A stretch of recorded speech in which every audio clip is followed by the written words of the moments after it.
ketika kita dihadapkan dengan kemungkinan-kemungkinan masalah itu, Hmm. kita ada dua kemungkinan. Satu, kita mencari solusi, Hmm. atau kita mengeluh, ketakutan, dan lumpuh.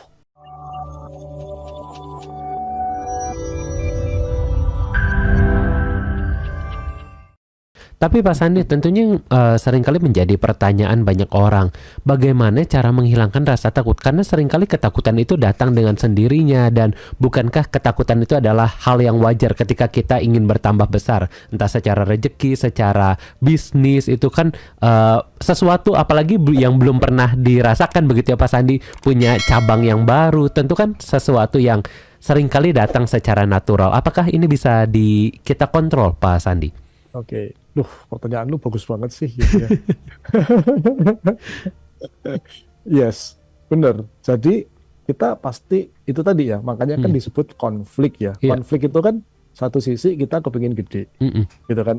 Satu sisi kita juga punya ketakutan. Nanti kalau ini kan gitu ya, gitu. Jadi rasa takut dibutuhkan nggak sih? Dibutuhkan. Rasa takut itu dibutuhkan supaya apa? Supaya kita preventif, supaya kita waspada, kan gitu ya.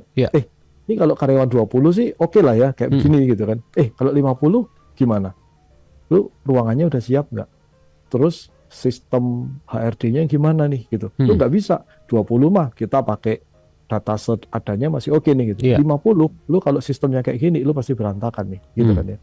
Nah, pertanyaannya adalah ketika kita dihadapkan dengan kemungkinan-kemungkinan masalah itu, kita ada dua kemungkinan. Satu, kita mencari solusi, atau kita mengeluh, ketakutan, dan lumpuh.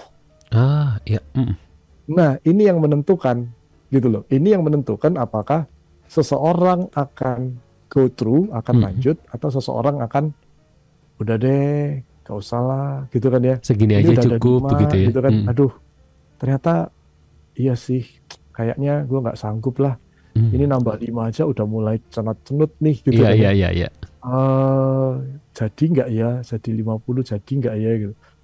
Nah, pikirannya sekarang lebih mengarah kemana?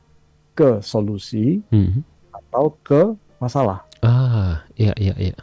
Kalau seseorang pikirannya cenderung ke masalah, aduh iya ya, ternyata nambah 5 aja lumayan ribet ya, gitu kan. Nah, akhirnya kan dia jadi mulai kayak tanpa sadar dia berharap nih sama alam semesta, aduh ya Tuhan, sorry Tuhan, saya balik 20 aja deh, ini udah ribet nih, 5 ini udah ribet, aduh, gitu. Seakan-akan dia mau ngomong gitu kan. Dan akhirnya dikabulkan sama Tuhan doanya. Oh ya udah, pokoknya ada 5 yang keluar ya, gitu kan. Ya nggak tahu, pokoknya 5 yang keluar, akhirnya balik lagi 20, gitu. Nah, itu yang terjadi. Jadi rasa takut dalam kadar sedikit itu penting supaya kita bisa waspada, supaya kita bisa menyiapkan strategi, supaya kita itu bisa menyiapkan sebuah tindakan-tindakan untuk berjaga-jaga. Tapi ketika rasa takut ini sudah melumpuhkan seseorang, ketika rasa takut ini sudah membuat orang itu jadi nggak bisa gerak, beku, bahkan mungkin dia menyalahkan dirinya sendiri, bahkan mungkin dia merasa tidak layak, maka akhirnya dengan satu atau lain cara dia nggak akan melangkah maju.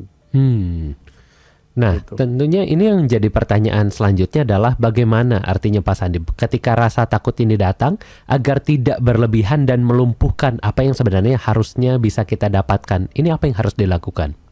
Yang pertama, kita perlu fokus sama tujuan besar kita di depan. Ya. Bukan pada apa yang ada di belakang. Ya. Gitu. Seringkali manusia tanpa sadar itu fokus pada kegagalan-kegagalan atau pengalaman-pengalaman buruk yang udah pernah terjadi di hidupnya. Sehingga tanpa sadar mereka itu lebih sering menengok ke belakang daripada melihat ke depan. Padahal harusnya kita tuh lebih banyak lihat ke depan. Kalau saya mengilustrasikan, tahu nggak sih Hans, bahwa kaca mobil itu kacanya lebih besar yang depan daripada kaca spion. Iya. Tujuannya apa? Biar lebih banyak lihat ke depan. Karena kalau kelihatan belakang, kalau kaca spionnya yang gede banget, nabrak ya. Iya. Iya kan? Jadi emang kita tuh harus lihat ke depan gitu. Tapi yang terjadi nih, contoh, misalkan nih ya, kasusnya kayak tadi deh. Gimana nih karyawan dari 20 naik jadi 50. Terus kalau orang yang fokus ke belakang itu gimana sih contohnya gitu. Contoh dia kan, ntar.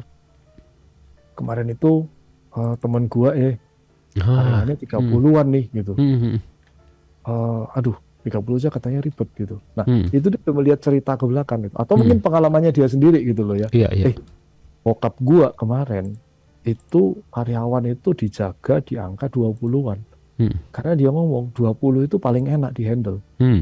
Lebih dari itu tuh susah banget. Kita harus butuh manajemen profesional, kita harus ini itu tuh kayaknya ribet banget lah. Itu dia lihatnya ke belakang gitu tanpa dia sadari. Secara logis dia mau ke depan, tapi begitu dihadapkan pada masalah itu, pikirannya larinya ke belakang, mencari data untuk mendukung mengapa ini tidak boleh lebih dari 20. Gitu. Padahal mungkin keadaannya sudah berbeda, orang-orang di sekitarnya juga mungkin sudah berbeda begitu ya Pak? Betul. Dan mungkin pengetahuannya dia, skillnya dia pun mungkin sudah bertambah gitu. Tapi yang namanya bawah sadar itu nggak bisa membedakan itu. Dia terikat dengan masa lalu.